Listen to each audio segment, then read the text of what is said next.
దగ్గరలో ఉన్నటువంటి doctor B R Ambedkar భవనాన్ని గౌరవ ముఖ్యమంత్రి పెద్ద రేవంత్ రెడ్డి గారి నేతృత్వంలో కూడా రాష్ట్ర ఉప ముఖ్యమంత్రి గారు సోషల్ వెల్ఫేర్ మినిస్టర్ గారు ఈ భవనాన్ని భావితరాలకు గొప్పగా ఈ యొక్క భవనం నిర్మాణం చేయాలని చెప్పి ముఖ్యమంత్రి గారిని ఉప ముఖ్యమంత్రి గారిని కోరిన వెంటనే అంగీకరించి రాష్ట్ర బడ్జెట్ లో కూడా దీనికి సంబంధించినటువంటి బడ్జెట్ ప్రతిపాదనను ఆమోదించిన సందర్భంలో కూడా ఈరోజు వివిధ ప్రాంతాలకు సంబంధించిన దళిత సంఘాలందరూ కూడా ప్రతి ఒక్కరు కూడా ప్రజాప్రతినిధులకు వివిధ హోదాలు ప్రజాప్రతినిధులందరూ కూడా ఈ మనస్ఫూర్తిగా జైత్యం తెలియజేస్తుంది. మన పండుగ మన మహానాయకుడి పండుగ మా పాత్రికేయ మిత్రులందరూ కూడా నమస్కారం తెలియజేస్తున్నాను. నేను ఎక్కువ మాట్లాడకుండా ఈ యొక్క సబ్జెక్ట్ గురించి చెప్పుకుంటూ పెద్దలు మాట్లాడాల్సింది కాబట్టి ఆ రోజు మీడియా మిత్రులందరూ కూడా రిక్వెస్ట్ చేస్తూ దయచేసి మరి ఇక్కడ ఉన్నటువంటి డాక్టర్ బిఆర్ అంబేద్కర్ భవనానికి 2014 నుంచి 18 ప్రభుత్వం ఇక్కడ అంబేద్కర్ టవర్ ఏర్పాటు చేస్తామని చెప్పి శంకుస్థాపనగా పరిమితమైనది. మన ప్రజాపాలనలో గౌరవ ముఖ్యమంత్రి గారి నేతృత్వంలో కూడా ఉప ముఖ్యమంత్రి గారు పెద్దలు మందు పట్టి కుమార్ గారు మన రాష్ట్ర ప్రభుత్వం మన భావి తరాలకు ఈ డాక్టర్ అంబేద్కర్ గారి యొక్క నాలెడ్జ్ టవర్ పేరు మీద సుమారు 108 కోట్ల రూపాయలతో 12 ఫ్లోర్లు 10 ఫ్లోర్స్ 10 ఫ్లోర్లతో గొప్పగా నిర్మాణం చేయాలని చెప్పేసి ప్రభుత్వం తలపెట్టిన సందర్భంలో కూడా రాష్ట్ర SC welfare tribal welfare minister గా రాష్ట్ర ప్రభుత్వానికి గౌరవ ముఖ్యమంత్రి గారికి ఉప ముఖ్యమంత్రి గారికి ప్రభుత్వానికి మా రాష్ట్ర దళిత సంఘాల తరఫున అన్ని వర్గాల ప్రజల తరఫున ప్రెస్ మీడియా ద్వారా మనస్ఫూర్తిగా వారి ధన్యవాదాలు అభినందనలు నమస్కారాలు తెలియజేస్తున్నాను. మరి ఎప్పుడు కూడా ఆలోచన చేయటువంటి భవిష్యత్ తరాలకు ఐఏఎస్ ఐపీఎస్ గ్రూప్ 1 గ్రూప్ 2 మరి ఈ 33 జిల్లాలకు సంబంధించిన మారుమూల ప్రాంతాలకు వచ్చి మా యువత ఇక్కడ అంబేద్కర్ నాలెడ్జ్ టవర్ సరిగ్గా ఉంది. ఈ దేశంలో ఉన్నటువంటి గొప్ప స్థాయిలో ఉన్నటువంటి ద్వారా శిక్షణ జరుగుతుందని చెప్పేసి మరి భవిష్యత్ యువతకు గొప్పగా ఉండే విధంగా అనేక డాక్టర్ బిఆర్ అంబేద్కర్ గారి యొక్క ఈరోజు దేశం కోసం ప్రపంచంలో గొప్ప మహనీయుడి యొక్క జీవిత చరిత్ర కానీ వారి ఆశయాలు కానీ భావి తరాలకు ఈ యొక్క ట్యాంక్ బండ్ పై నిలబడి హైదరాబాద్ మహానగరంలో వచ్చి ఈ అంబేద్కర్ నాలెడ్జ్ టవర్ అనేది ఇక్కడ ఉంటది. ఇవి భారతదేశంలో ఉన్నటువంటి యువతకు ఈ తెలంగాణ రాష్ట్ర ప్రభుత్వం ఇక్కడ ఈ నాలెడ్జ్ టవర్ శిక్షణ కానీ అనేక భావనతో ఈ యొక్క కార్యక్రమాన్ని చేపట్టడం జరిగింది. దీంట్లో భాగంగా ముఖ్యంగా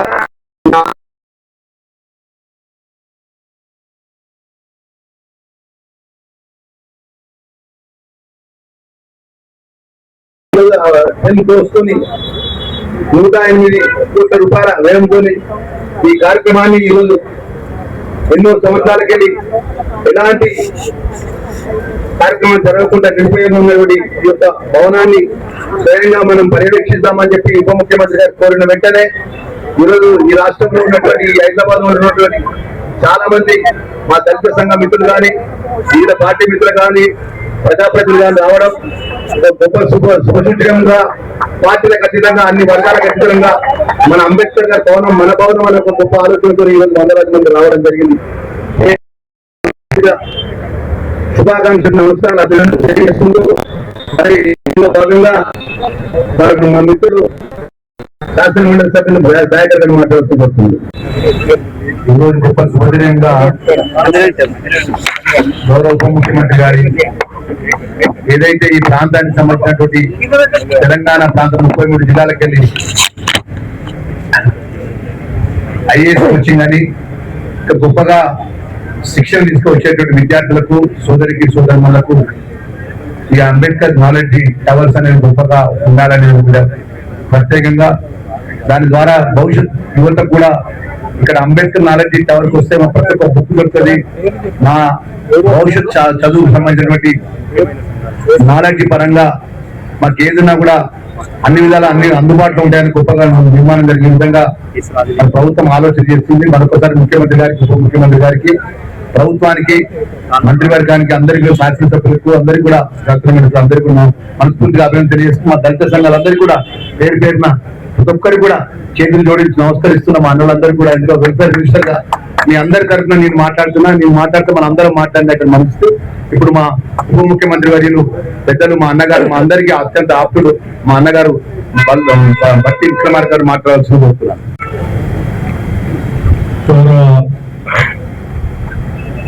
రాష్ట్ర మంత్రులు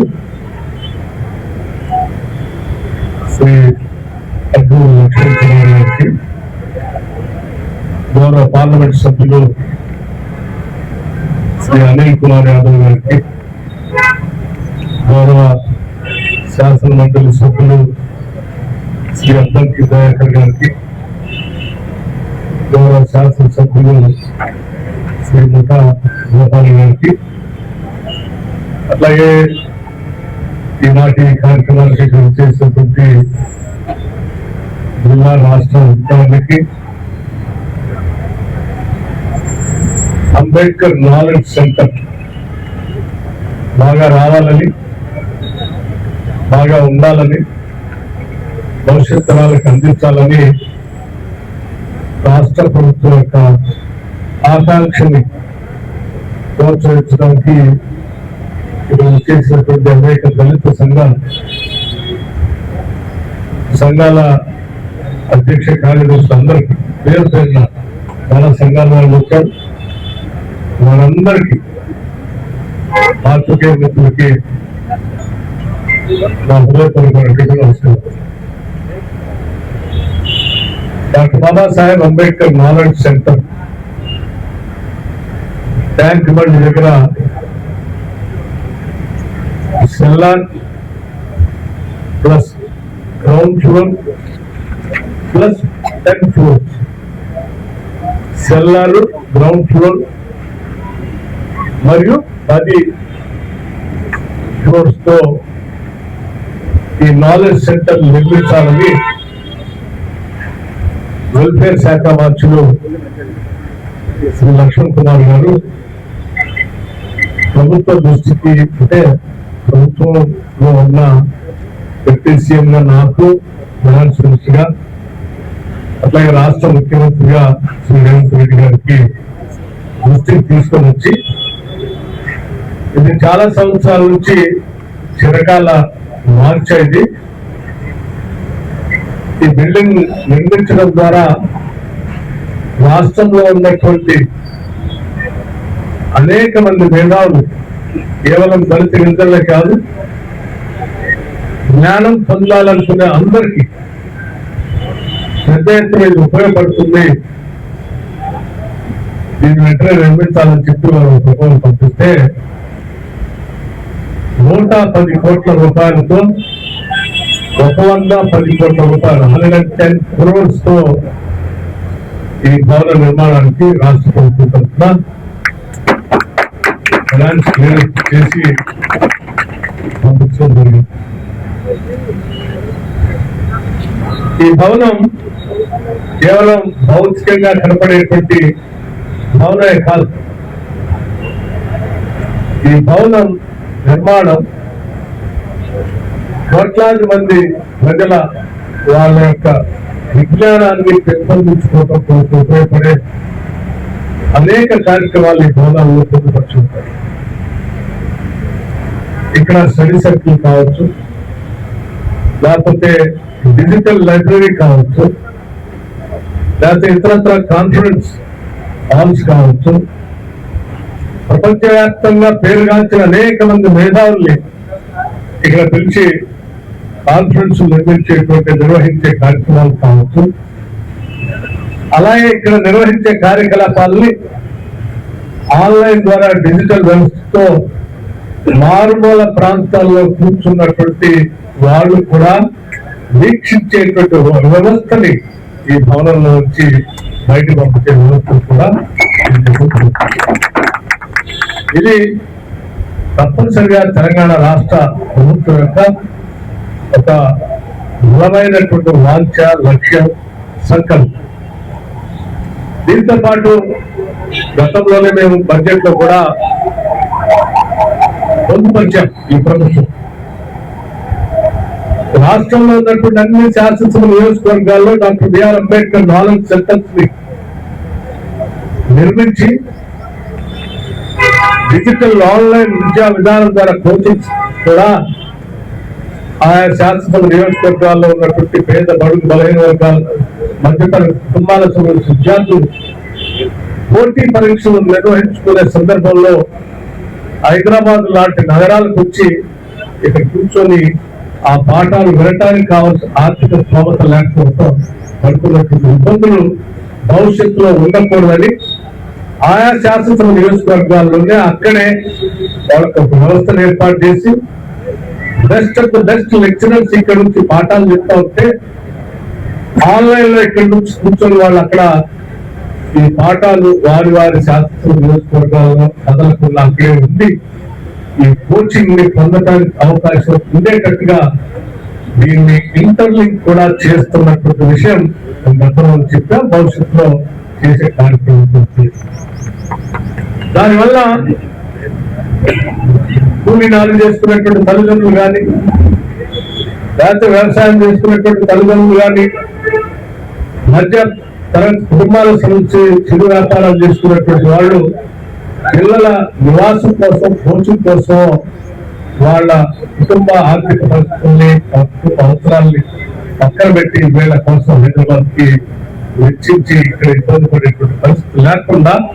ఈ ప్రభుత్వం ముందు చూపుతో కేవలం నోటిఫికేషన్స్ ఇచ్చి ఉద్యోగ అవకాశాలు పబ్లిక్ సర్వీస్ కమిషన్ ద్వారా కల్పించడే కాదు, ఆ ఉద్యోగ అవకాశాల్లో వాళ్ళు పొందడానికి కావలసినటువంటి కోచింగ్ కూడా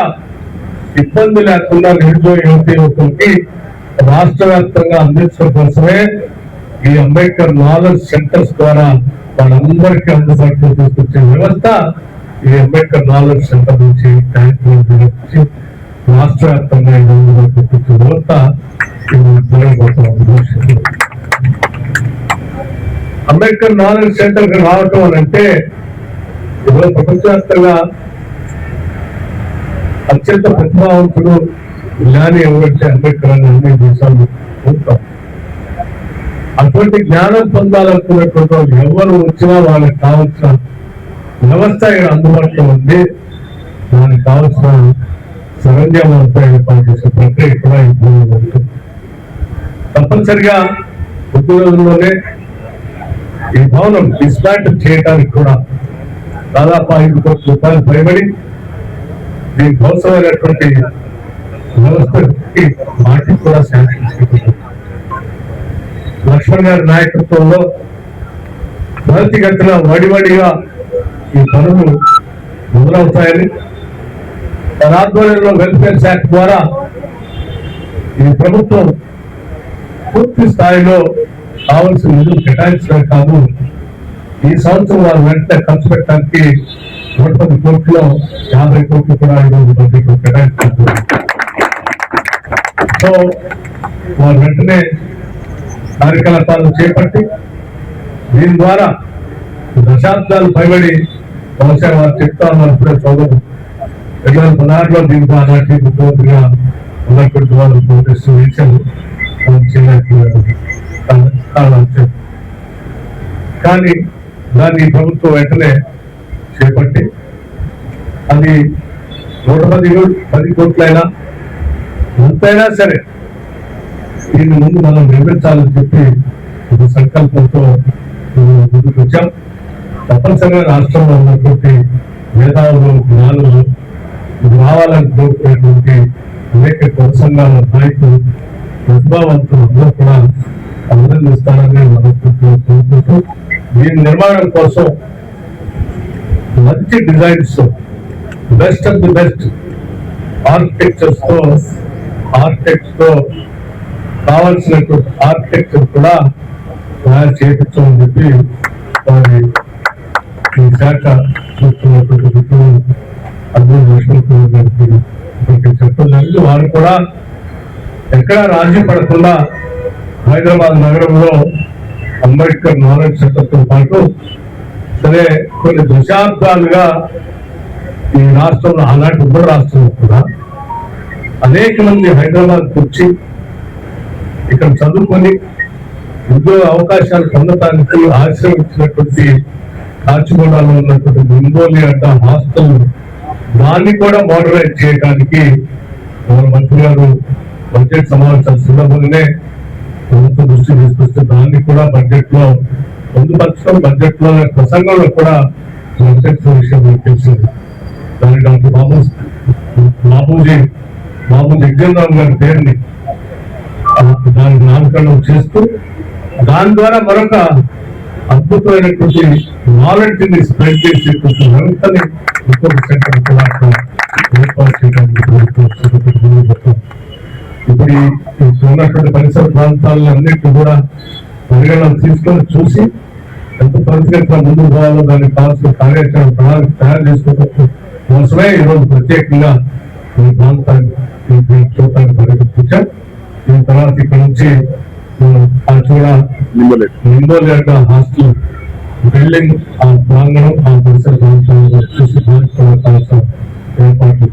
చేయడం ఇంట్లో అందరూ పాల్గొన్నందుకు మీ అందరూ కూడా ముందుగా తెలియజేస్తూ అట్లాగే నింబోలి హాస్టల్ కూడా చూడటానికి అది కూడా కావాల్సిందిగా విజ్ఞప్తి చేస్తూ మీకున్నటువంటి సలహాలు సూచనలు ఉంటే కూడా గౌరవ మంత్రి గారి దృష్టికి తీసుకుని వస్తే మంత్రి గారు విశాలమైనటువంటి హృదయం కలిగినటువంటి ఆలోచనతో అందరి ఆలోచనలు పరిగణలో తీసుకుని సాధ్యమైనంత వరకు డెమోక్రటిక్ గా పోవాలనేటువంటి ఆలోచన కాబట్టి ఎవరికైనా ఎలా సూచనలు సలహాలు కానీ ఉంటే all most welcome to make all your valuable suggestions.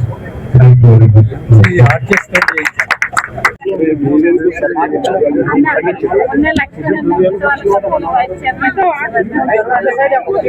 అన్న కొంచెం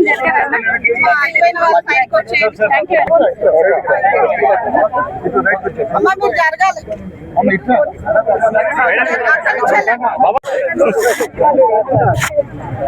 రండి సార్, రండి ఇక్కడ రండి. సార్ ఒక్క నిమిషం గారు ఇంకోసారి ఇక్కడ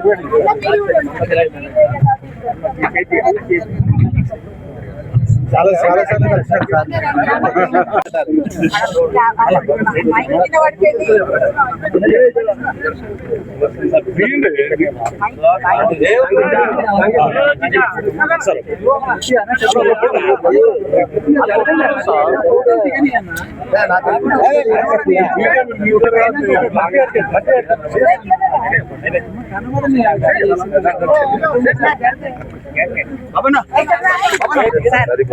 One minute, sir.